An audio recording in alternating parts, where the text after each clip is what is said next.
Doing this is my 14th or 15th? 14th town hall that we've done. And first of all, with the change of venue today, thank you for not going to the school and for coming here tonight. We did have the school reserved. We were notified on Friday that we were then considered a political organization.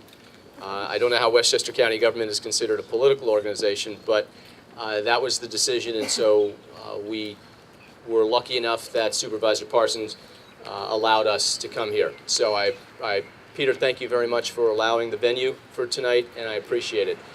So here's what we'd like to do.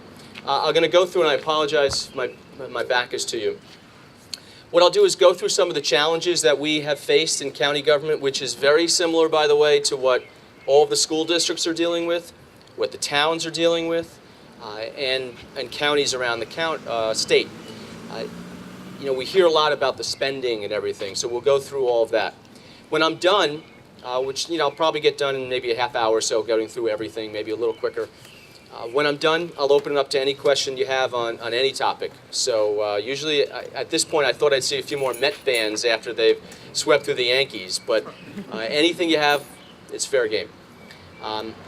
So let me go through some of the problems that we have faced since day one. So I got into office January 1st, 2010, and we were dealing with many things that everyone was dealing with. Deficits, out of control spending, the economy obviously collapsed. So when we got into office, one of the things that we needed to make sure was that we had a focus, and that not only the senior administration understood what we were doing every day, but all the commissioners and the public. And we call them the 3 Ps. And these are sort of the guides every day to everything that we do. Really in no particular order, although I would say first among the equals of the 3 would be to protect taxpayers. Now, I ran in 2005, some of you may remember, and I came in second place. That's not good. So I ran again in 2009, and I got elected. And the issues I ran on in 2005 were really the same issues I ran on in 2009, and that's how we've governed. So number 1 is protect taxpayers. You don't need to be told that this is the highest tax county in the United States. And that's really everything. That's your school, that's your county, that's your town. But when you add it all up, it's the highest tax county. Nassau is second. And I can't wait for the day where we could actually pass the baton and give it to Nassau and then keep working down the line. So protecting taxpayers is number 1. The 5 years before we got into office, spending had been increasing by 17%. Taxes were up. Tax levy was up 23%. We have come in, and what we have done is tried to run the county as we were running a business or your own household. And so we have made some real significant gains in that. We've reduced spending in a real way, and I think a reasonable way, a rational way, responsible way. We've reduced spending by 5% in real dollars. So when we came in, the budget was $1.8 billion. We're at $1.7 billion today. We have made sure, though, that we have done the second thing, and that's very important. We have had 3 budgets, all with balanced budgets, and no increase in the tax levy in those 3 years, and that promise continues. The second P is very important as well, and that is preserving essential services. Now, essential, sometimes I know it could be subjective. Some people, what's essential to me is not essential to you. But here's how I define essential services. An essential service is something that government should be doing, must do, for the greater good. That which either a private citizen can't do or private industry shouldn't be doing. Roads and bridges, our dams, public safety, public health. These are essential services that county or government should be doing and must do, and do well. That doesn't mean, though, that we can't attack the costs, because the costs were out of control. So we might be able to do them and do them differently, more efficiently, but we're going to do them. And I'm proud to say, though, that in the history of this county, and you've heard otherwise sometimes, for various reasons, but in the history of this county, never has there been more money, literally more money, a bigger budget, and more tax dollars used for that to support it in the Department of Social Services than under the last 3 years.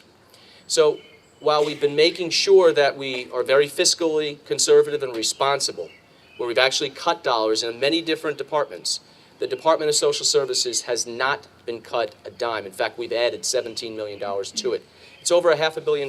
It's a very big department, and it's very important. This is where child welfare programs, supplemental nutrition programs, homelessness prevention, these are issues that we deal with. Medicaid, which is, of course, the biggest one of them all in our department. So our Department of Social Services is vital, and we make sure that those the most in need are going to get what they need to get through this bad economy or to get them back on track in their lives. We will not turn our backs. One issue that got a lot of attention is our daycare slots. You've heard probably or saw some headlines, etc. Astorino slashes daycare. Children thrown in the streets. Poor mothers forced to quit their jobs. Nothing can be further from the truth. Now, I know all this new math stuff because I have kids. My son is in 4th grade. He'll be 10 in July. My daughter's 8, and my other one is 3, so she's not in school yet. But I see all the math that these kids are doing all the time because we're helping with their homework. And there's all these new maths now, right? How to 1 plus 1, you can get there in different ways. But 1 plus 1 still always equals 2. And when I've been told and what we've been told that we're slashing daycare, here's the math. Since I came into office, we have increased the daycare slots for low-income families by 593 slots. That is up 18%. So I don't care what math you use, adding 593 is not a cut. Now, is it true that we have asked parents to have to pay a little bit more for the daycare for their family? Yes. And believe me, I understand that for some, that even a couple dollars a day difference is not the easiest thing. I get that. I really do.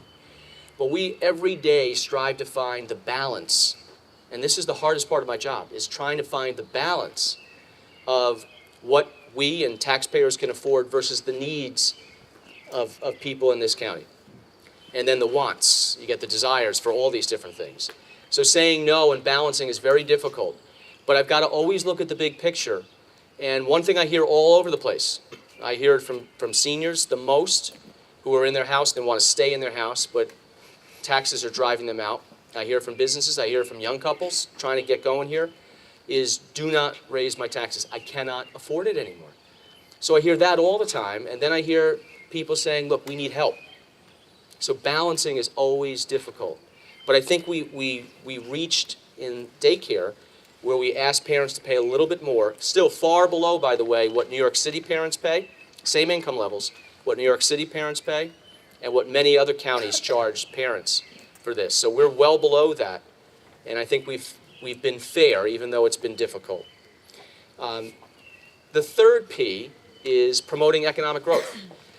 We can cut county government, and we've been cutting back to live within our means. We are preserving essential services, but we also have to grow. And, I am, philosophically, I do not think government directly creates jobs. That's people who invest their money, businesses who invest. That's who creates the jobs. Now, can county government, can state government, can government help? Yes, absolutely. We can also hurt, by the way.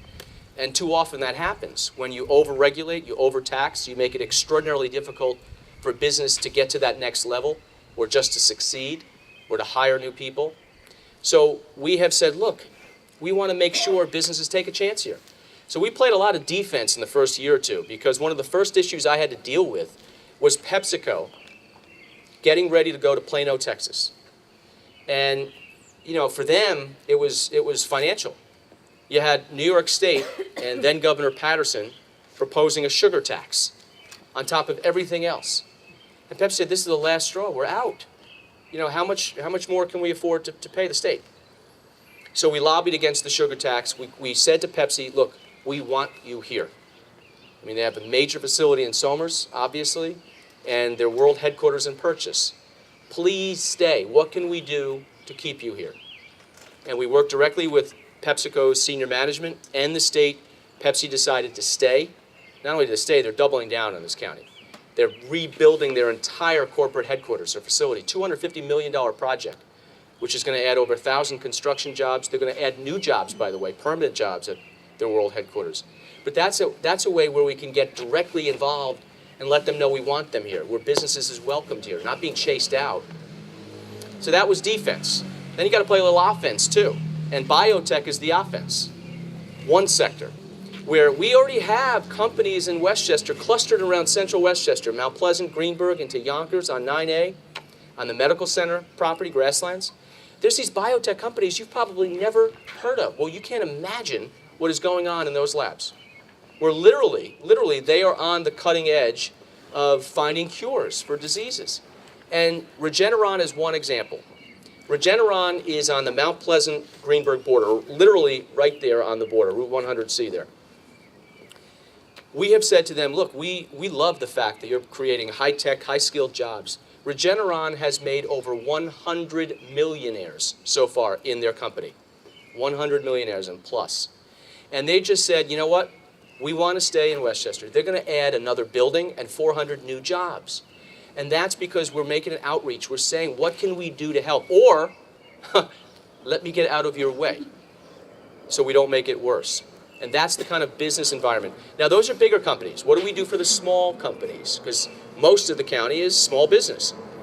We have something called GROW.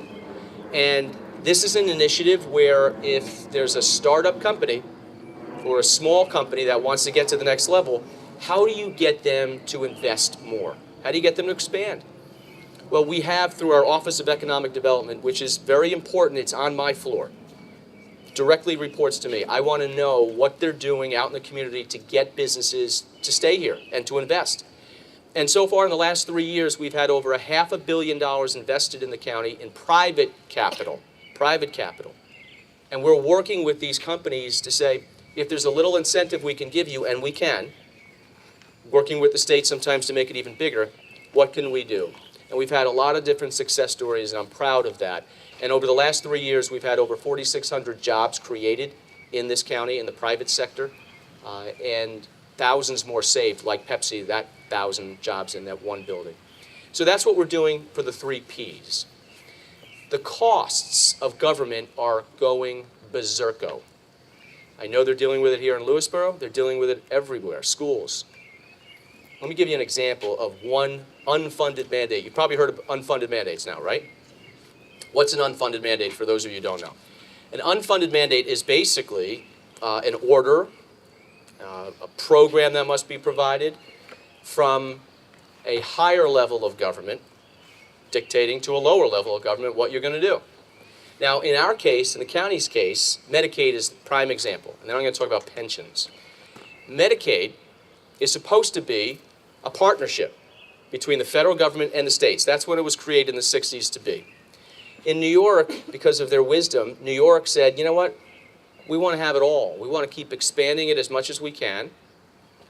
And so to get more money for this, we're going to make the counties, through the property tax, pay for some of this. And so we're paying about 15% of the bill for New York State for Medicaid. Now, in our case, it's $225 million of the $548 million we take in from property tax. That's the total levy in this county. So think about that. Over 40 cents of every dollar you send into the county goes right up the throughway just for Medicaid. Now, let me tell you how out of control Medicaid is in New York State. And this has nothing to do with the program itself. Obviously, it's a program that assists the poor and disabled, and the program itself is good. But New York spends more on Medicaid. Now, I know numbers don't mean anything anymore in this world, but let me put this in perspective. New York spends more dollars on Medicaid than Florida, Texas, and Pennsylvania combined. Don't tell me the system is not broken. System needs to be fixed. And until it's fixed, it's going to continue to be a runaway train. Now, what does that mean?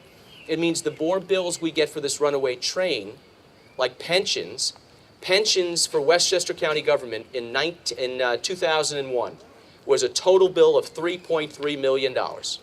2001, not long ago, $3.3 million. Today, last year was $81 million. This year it's $91 million. Next year it's $96 million. That's a 3,000% increase in 12 years. That's crazy. Now, these bills we get, we pay, we have to pay. We don't have an option.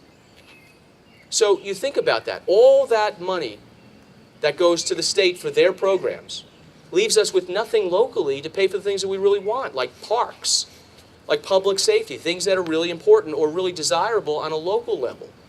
So when 85 cents of your property tax dollar goes up to Albany to pay for just 9 of their programs, something is whacked out, totally imbalanced. That's where you guys can come in. In your packet, you have what's called Stop Albany. Okay, it's a group that was, one way that we found is every time we go to Albany to talk to legislators or whomever, it's ostrich. It's like a bunch of ostriches up there. You know, they just stick their head in the sand and they do nothing about it. But what we found is everyone was going up with sort of different voices, different problems. We said, we got to go up in solidarity. We got to go up with one voice. So what happened? The county, the municipal officials, all the municipalities, all the school boards and school districts, the Superintendent's Association, the PTA Association, all decided to get together. And let's talk to Albany with one voice so they can't ignore us. And that's what we did. We had a press conference last week called Stop Albany. StopAlbany.com is where you'd go. I ask you to sign it tonight or go on, click it, and send it. And this is basically saying enough is enough. Get your house in order up there in Albany because their crazy spending affects us on a local level because we have to pay these bills. We have no say over the costs, no controls, and yet we got to continuously pay these bills, which leaves us with nothing on a local level. So please take a little action if you could and talk to them about that. I want to talk about the housing settlement and then sort of open it up to any questions that you might have. This community, as well as the surrounding communities, are all eligible communities under the 2009 housing settlement, which was signed by my predecessor, Andy Spano, and ratified by the Board of Legislators. Very brief synopsis of what the housing settlement is and what it's not, and how it came about. The county was sued in 2006 under the 1863 False Claims Act. And it basically stated that the county was taking money from housing and urban development under these community development block grants. And as taking the money, you need to certify every year to the federal government that the money's being used properly, which it was. But you also have to do some things like study. You have to study. And one thing was analyze whether somebody's race was an impediment to fair housing. So the county on, I guess, 2 of them in those years did not do that, and they were sued in 2006. The county decided to settle in 2009. Under the settlement, the county must build 750 units of what's called fair and affordable housing. It's really based on income, and by HUD's own guidelines, it's low income, but fair and affordable housing, really, we're waiting for a definition of this. But anyway, that's what it's called. In 31 eligible communities, an eligible community under the terms of the settlement are based on the 2000 census. If a community's population in 2000 was 7% or less Hispanic, 3% or less African American, then that community is eligible under the settlement and must build this housing. We have to build 750 of these units within 7 years, so by the end of 2016, we have $51 million at least, which we must spend on this. It's going to be a lot more than that. And there are benchmarks along the way that we must meet or exceed in number of units being built and financed. If we do not meet those, we get significantly fined each month. So it is absolutely in our best interest, whether we like it or not. And there were a lot of things of this settlement I did not agree with in 2009, but when I got into office, we said we're going to comply with this. It's a deal. It's a contract between 2 parties, and we're going to comply. But we will comply with what is in the settlement, what is in the agreement, not what is not in the agreement. And that's where all the problems have been recently that you've been reading about probably. Now, the good news is we have 309 units already in place. 309 of the 750 is already either under construction, some of them are occupied, or have financing. The benchmark for this year was 300. So we've surpassed this year's benchmark already. There is no chance we can be fined. We are well ahead of schedule, and I'm proud of that. We're working with all the communities to find locations, and we're building this housing. By the way, the housing itself is needed. There's no question about it. We've been building affordable housing in this community and in Westchester for decades. We've been doing it on our own. You know, in many ways, we've been on the forefront of doing this. My predecessors, the county boards, the town boards, we've been doing it on our own. And I think we're all proud of that. There's no question that there's a need for affordable housing. But the problems have begun now because that 750 units I talked about, the federal government says, that's nice. That's not what this is really about. It's about changing things. And that 750 in the settlement says at least 750. And the $51 million what you have to spend is a floor, not a ceiling. You have to spend at least that. So what are we doing? Well, we're building housing, I said. We're ahead of schedule. We are also the fourth most diverse county in New York State. We are tied with our 1 million people and our percentage, we are tied with Manhattan. We're the fourth most diverse county. Bronx, Brooklyn, Queens, Westchester, Staten Island. Ahead of Staten Island and one of the boroughs, and tied with Manhattan. And I'm proud of that. We've had, of the 1 million people, we have 22% is of Hispanic heritage and growing. African American population growing, our Asian population growing. That is wonderful. I think that makes Westchester the place it is. Okay, now let me get to where we are and what the problems have been. The federal government has said that zoning and discrimination are the same thing. They're not. Is there discrimination in this world? Yeah, no question. Every part of this world, for the history of this world, and until this world ends, there'll be discrimination. Do we support that? Absolutely not. And I've said it pretty loudly, that I won't tolerate discrimination. If there's a real estate agent who refuses to show somebody of color, or anyone, a home or a neighborhood, then that person, that real estate agent, will have his or her license revoked. That person will go to the Human Rights Commission. That person is guilty of something, and that person will deal with it and be dealt with. But what HUD says, what the federal government says, is that zoning and discrimination are the same thing. They're not. Zoning prohibits what can be built or allows what can be built and where. Not who lives there. Absolutely not who lives there. Anybody in this town, anybody in this county can live wherever they choose. Now, what is the impediment? It's not zoning, it's money. There's a lot of places, I'm sure, in this town that I could not afford to live in. I couldn't on my salary. I couldn't. So I live where I live on a quarter-acre lot because that's where I can afford. That's what the zoning in my neighborhood is. Quarter-acre, single-family residential. And by the way, these letters that you got tonight, please read them. If you don't have a letter, please go to westchestergov.com, the county website, and read the letters from Housing and Urban Development to the county.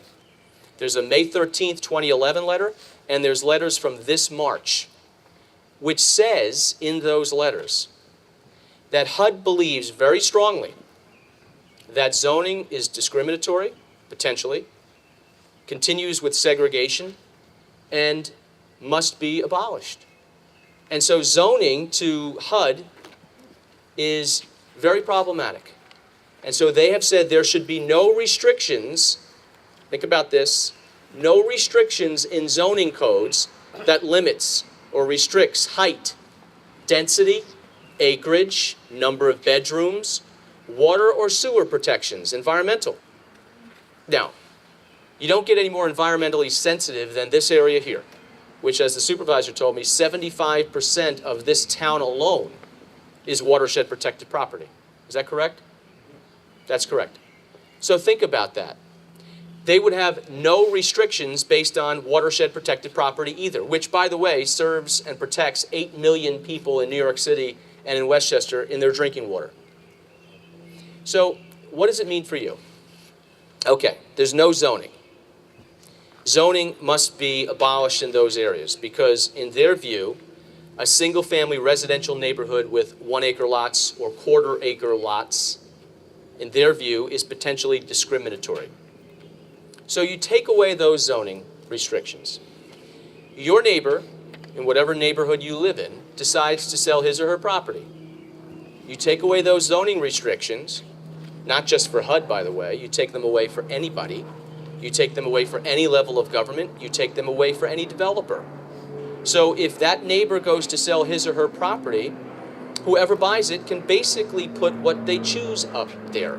Now, that could be multifamily, that could be an apartment, that could be a Home Depot if they can get on that lot. It could be whatever they choose if the zoning is not there. Zoning protects communities. Sometimes it protects it from itself, but it also protects it from outside. Zoning protects a school from being next to a smokestack. You know, the zoning is for a lot of different reasons. And so this is what the battle has become now. HUD feels that these zoning restrictions in these zoning codes are potentially discriminatory. And, you know, we looked at all the zoning, by the way, in every town, in every community in Westchester. And there is no what they call exclusionary zoning. Every community has within its zoning areas set aside for higher density housing, condos, multiple family, in some towns, apartment buildings, whatever.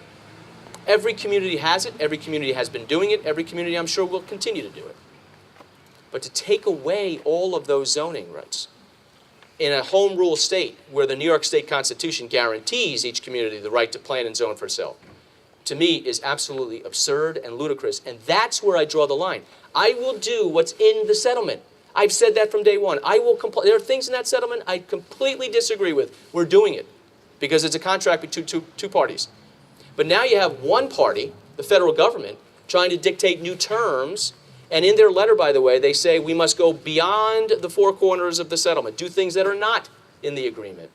And they've labeled us from the beginning at a press conference with the number 2 person at HUD, the deputy secretary, came to White Plains to announce this settlement and said Westchester is, quote, the grand experiment.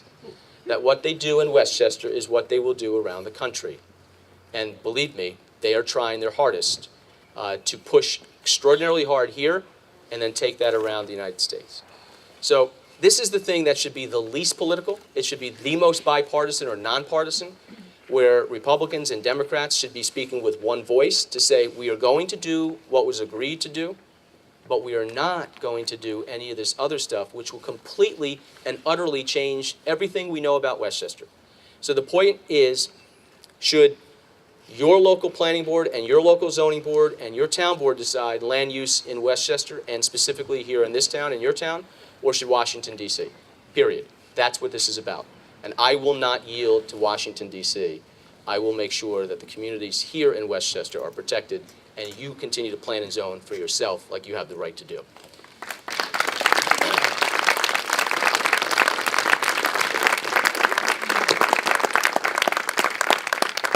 Okay, now that I'm significantly riled up, let me answer any questions that you have. Okay, I've got a microphone here. We have about, I'm going to ask Peter for a little dispensation. There's a town board meeting at 8, but I think we can go a little bit beyond that, and the county executive has an appointment at 8:30. But if everybody could just ask one question, we'll try and get everybody in. Hi, I'm Joe Zano from Pound Ridge. I have a question on the HUD issue. Down in Washington, we're represented by 2 U.S. senators and I believe 3 congressional representatives. Also, the governor of New York happens to be a resident of Westchester County and, coincidentally enough, a former secretary of HUD. Have you gotten any help from any of these people on this?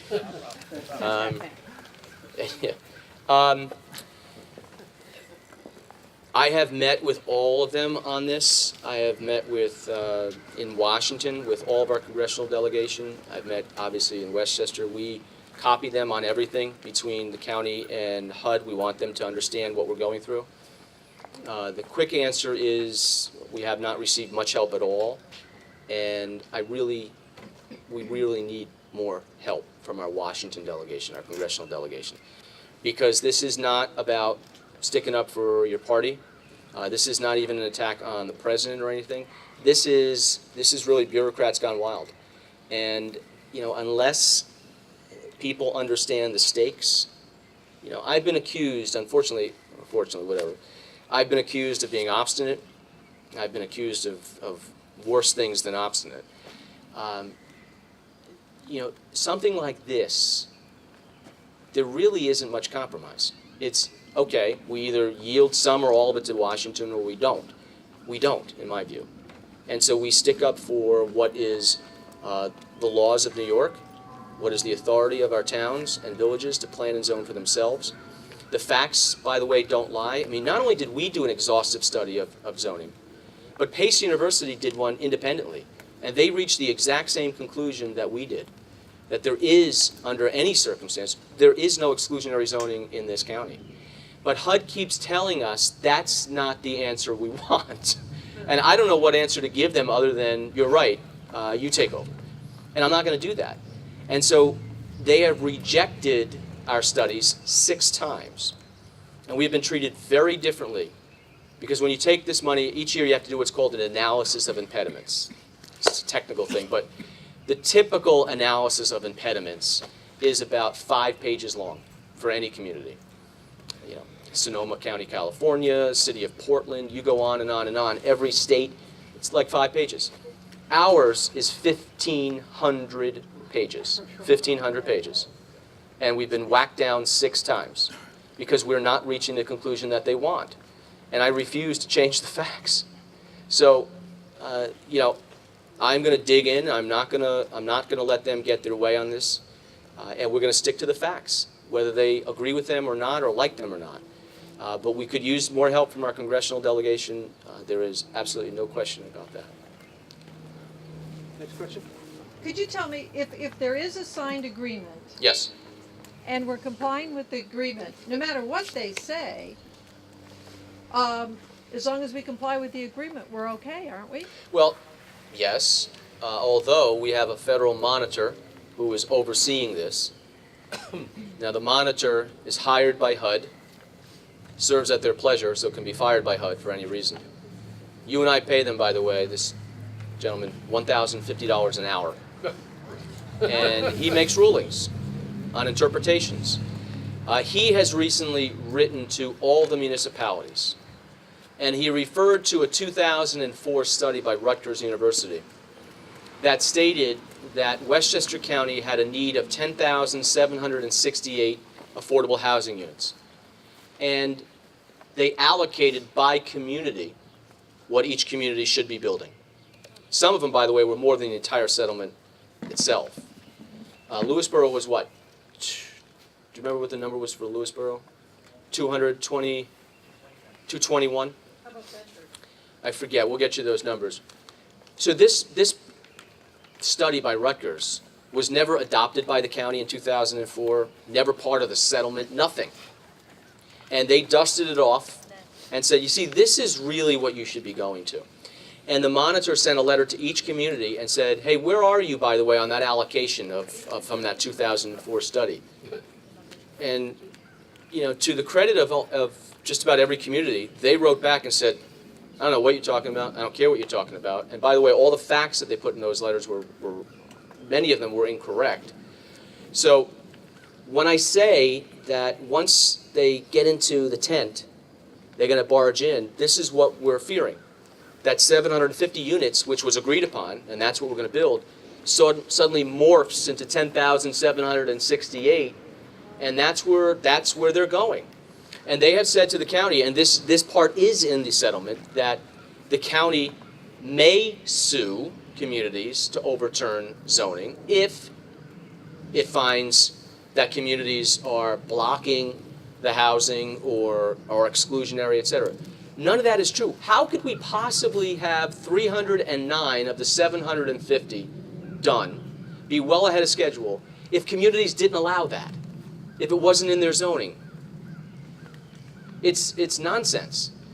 But this is what's happening incrementally to try to get more and more and more. And so, it gets confusing because you have some editorial boards write this, something write that. I'm the problem. No, this is the problem. I know it gets muddled, but this is the stakes. It's zoning. This is the battle.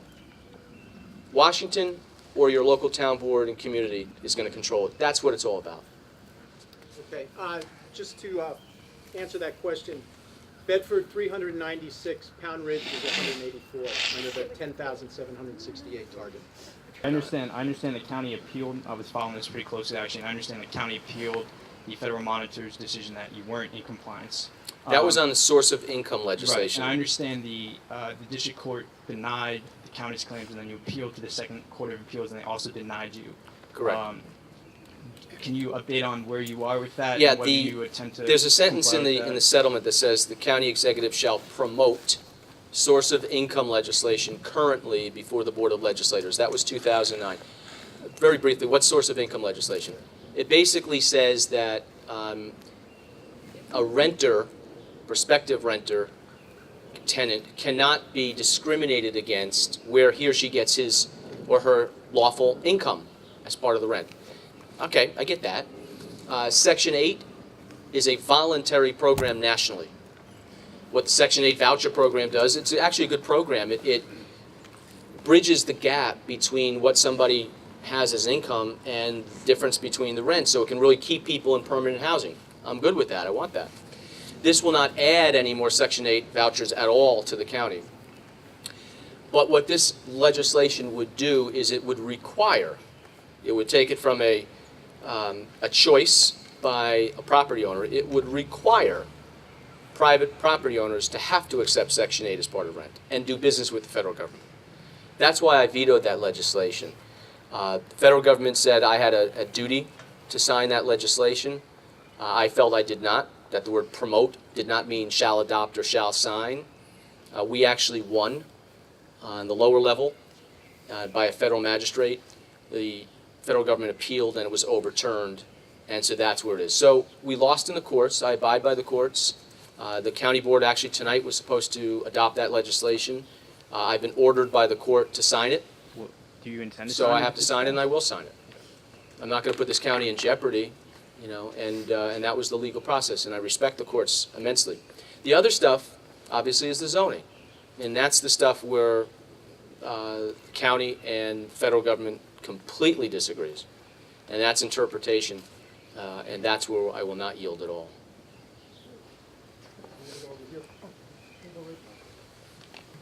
Just a quick question, Bob Lussey from Pound Ridge. Do we have any legal recourse? You've identified what the problem is. You're talking about the state's ability to control this versus federal government. Right. Can this go into the court to get a decision on it? It's a good question. I don't know where this is going to end up with regard to the zoning. Ultimately, because the settlement was so sloppily written, it's sort of open-ended that until the analysis of impediments that I was talking before, which has been rejected 6 times, I think we're the only community that's ever been rejected, by the way, until HUD agrees to this document and accepts it, this could go on forever. On the zoning, could go on forever. Good evening. Yes.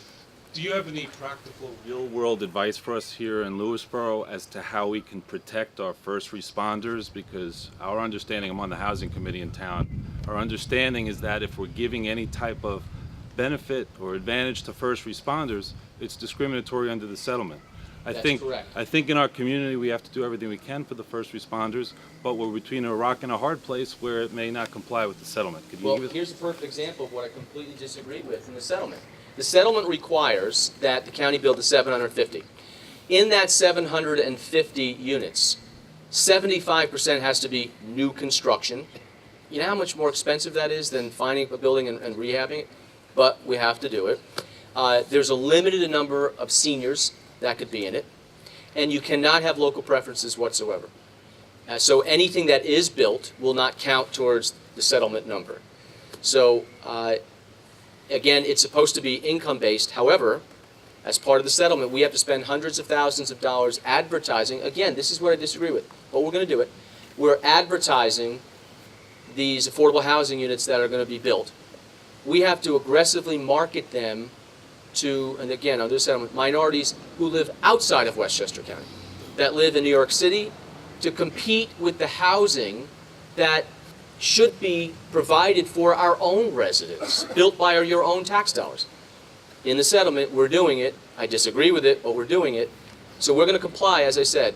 Whether I like it or not, we will comply with the terms of the settlement, but we're not going to yield on the other stuff. Hi. Oh, sorry. I'm sorry. Excuse me. I'm Sorry. Jack Zittimer from Golden's Bridge. Hi, Jack. Hi, how are you doing? Good. I support everything you're doing, and I'm a Democrat, but I think you're doing a great job. Thank you.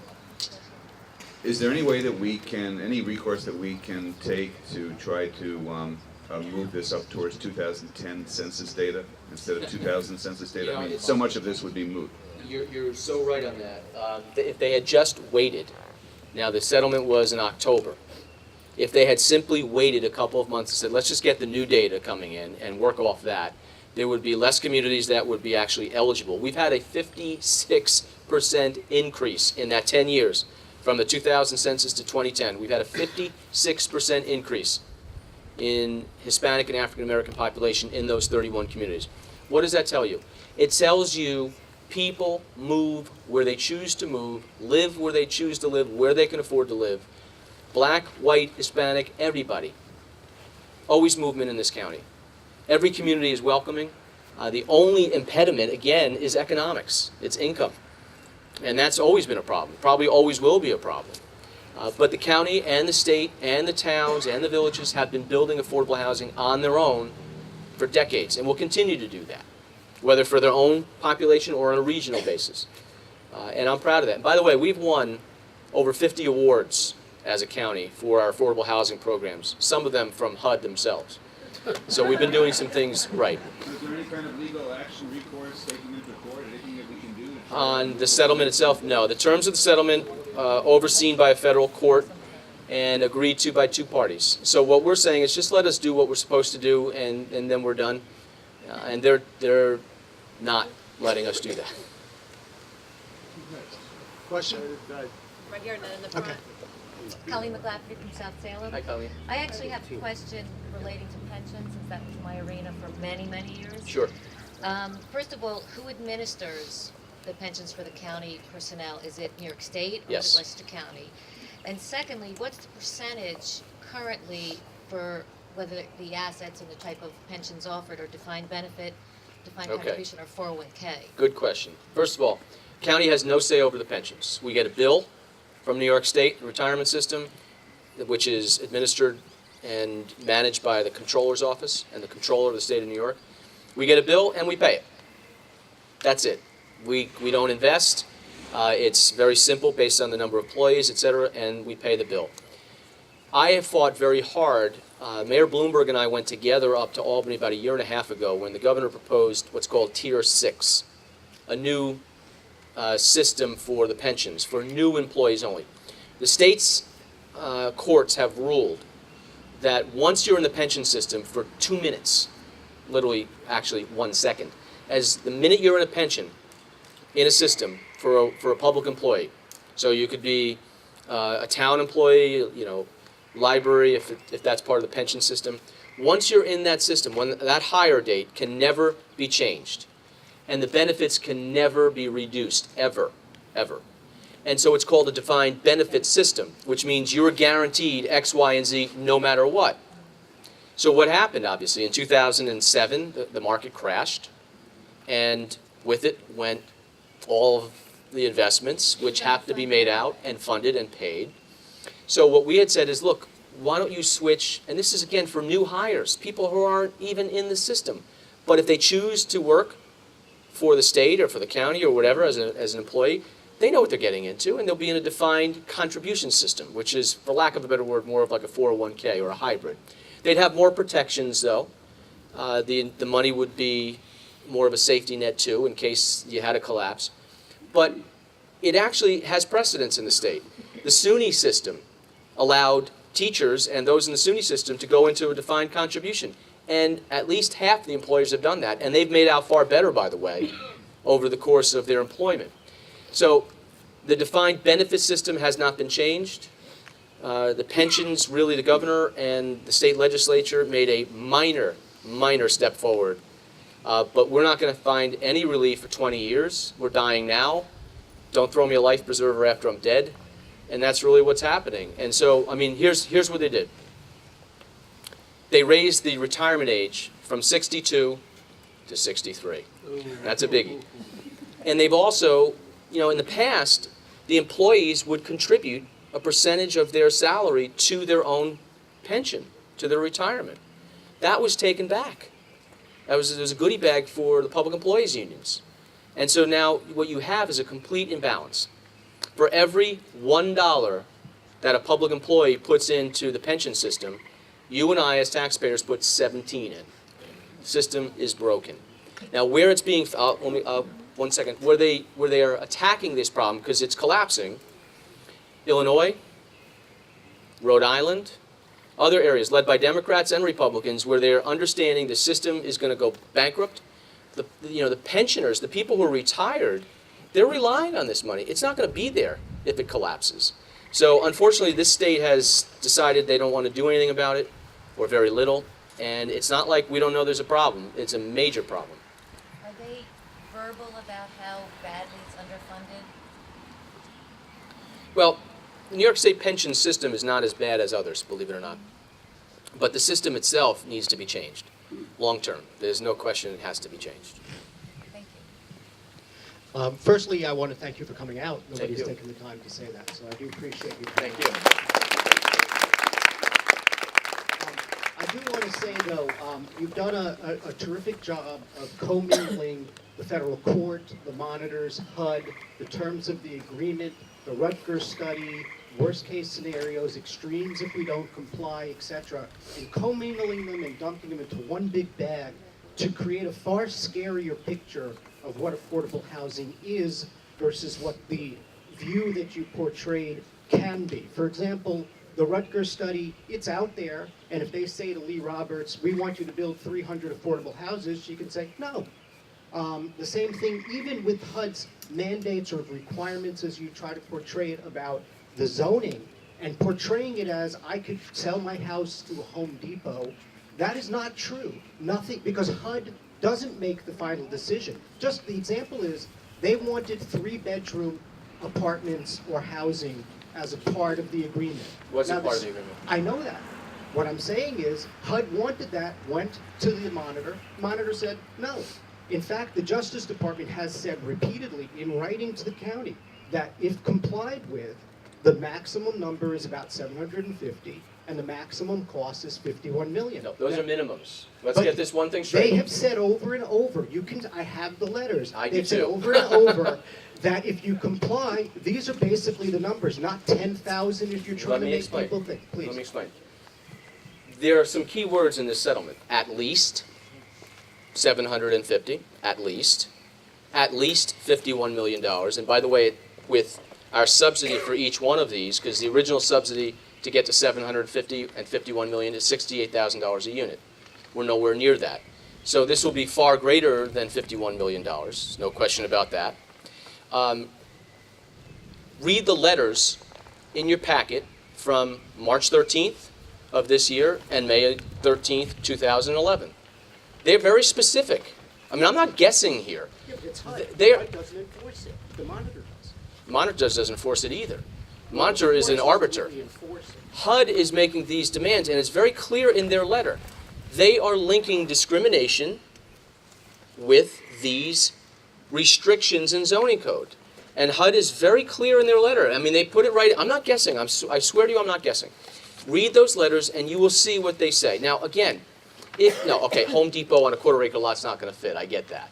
But the point is, if you take away zoning restrictions, those restrictions on height, on density, on acreage, on number of bedrooms, if you take those restrictions out of a zoning code, then there are no protections for what will go up there or can go up there. I'm not saying it will. I'm saying it can. And do you want to find that out 10 years from now? But the court isn't going to agree with just flushing it, and they haven't just flushing all the zoning down the toilet. Here's what's happening.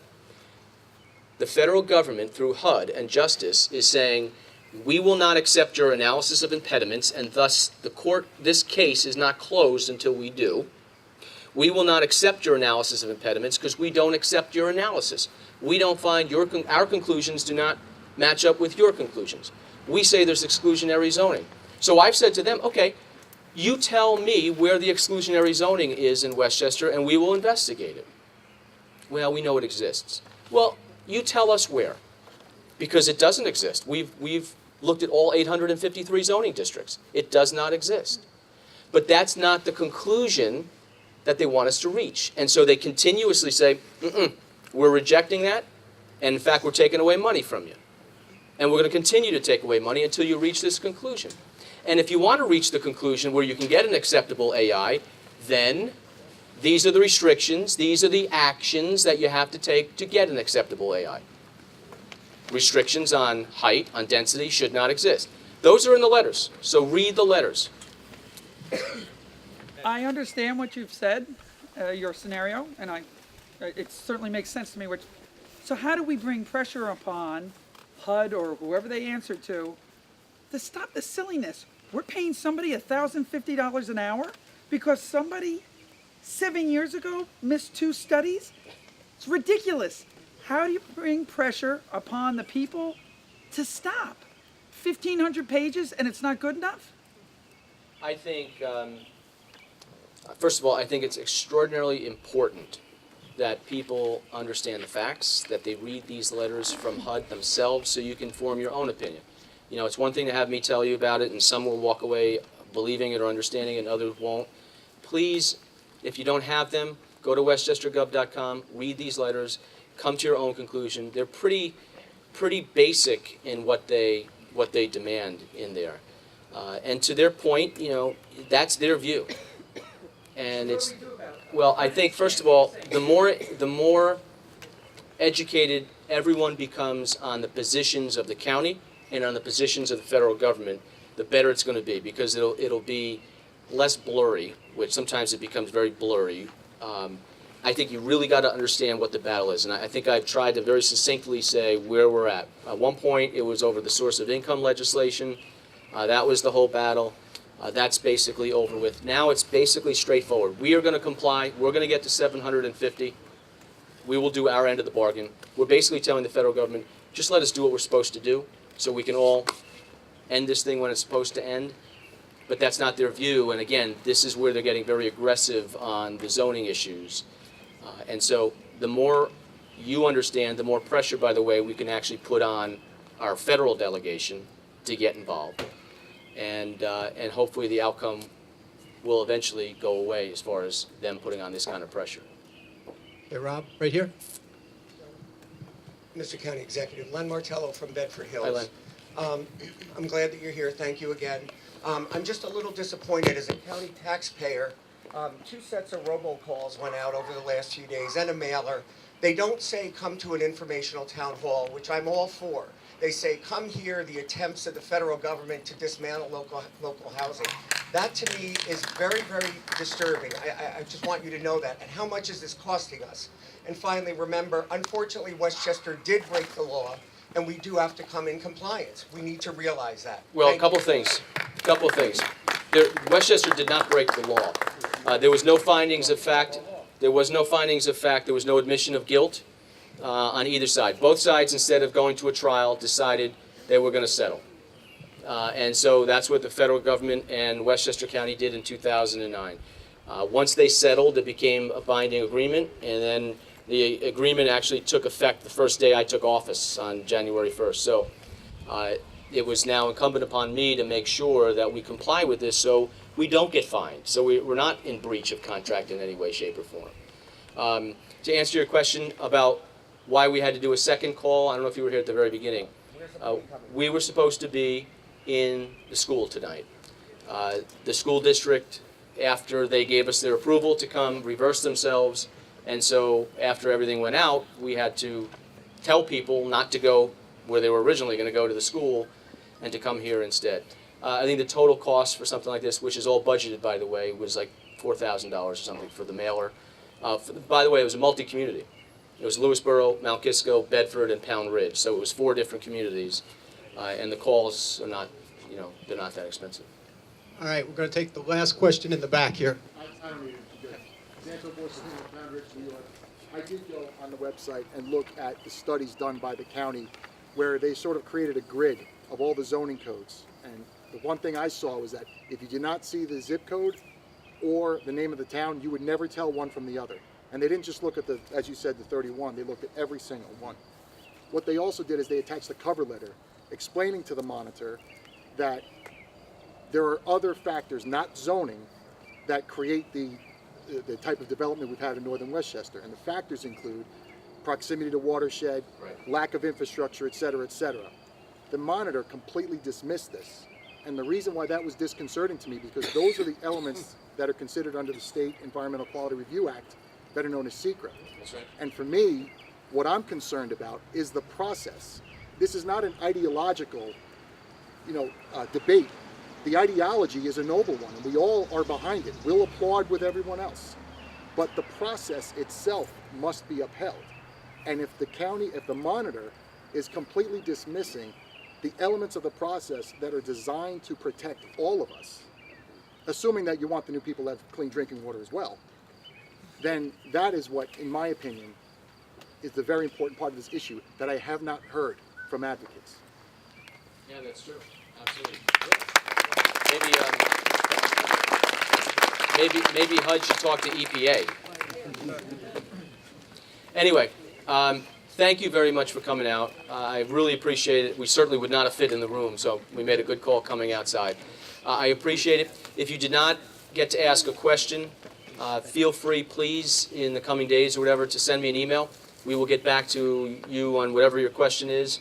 It may not be ours, but we will make sure you get a response and a reply as quick as possible. Please be educated. Please read these letters, understand what this is about now and what's at stake, and stay informed. Okay, join Facebook and Twitter. That's the way. During the storm, during a hurricane, we were up here a lot, and when cable was out, the only way we could communicate with people, because they were able to get charges at least for their phones, was really through social media.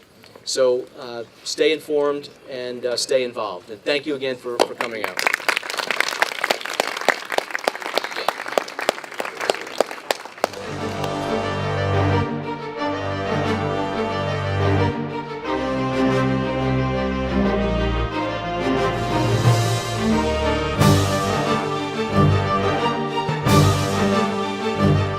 You're watching Lewisboro Community Television, Channel 20.